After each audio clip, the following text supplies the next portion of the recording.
Pemirsa program Satu Keluarga Satu Sarjana yang belakangan ini sering digaungkan mendapat respon positif dari sejumlah kalangan. Program ini dinilai akan meningkatkan kualitas sumber daya manusia di Indonesia, khususnya di Bali. Saya ini luar biasa.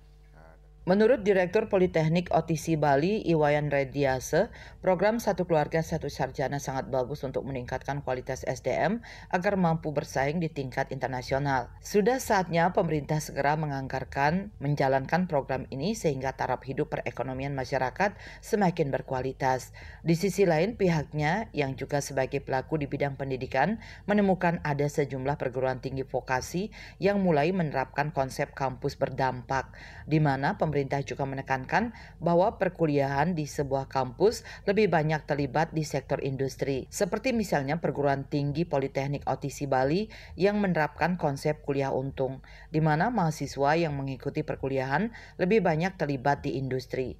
Konsep pembelajaran yang dilaksanakan melalui dan blended learning. Konsep ini mengambil 3 bagian, yaitu bagian offline, online, dan internship. Dikatakan bahwa konsep ini akan memangkas biaya yang dikeluarkan orang tua. Selain itu, dengan konsep ini diyakini bahwa mahasiswa mampu membiayai dirinya sendiri selama perkuliahan. Jadi program ini mestinya segera dilakukan dan dijalankan bila mana perlu. Pemerintah menyediakan anggaran pendidikan untuk Satu Keluarga Satu Sarjana ini agar taraf perekonomian masyarakat Indonesia itu lebih berkualitas ke depannya. Jadi menurut tanggapan saya itu penting dan bagus sekali dilaksanakan sehingga nantinya akan berdampak terhadap kualitas daripada SDM Indonesia di mata internasional.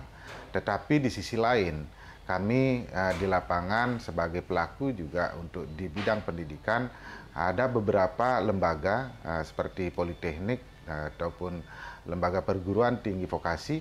Nah, itu mulai menerapkan sekarang konsep kampus berdampak, di mana dari pemerintah juga menekankan supaya pembelajaran di sebuah kampus itu lebih banyak terlibat di industri. Artinya link and match dengan industri dengan konsep antara kampus dan industri itu memiliki kerjasama yang berkesinambungan.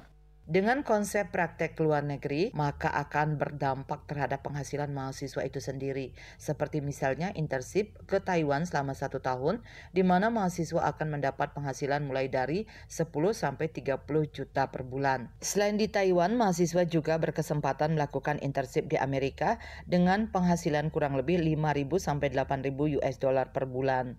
Sementara biaya perkuliahan hanya 7,5 juta per semesternya. Jika melihat program tersebut, maka mahasiswa akan diuntungkan nantinya. Andika, Bali TV.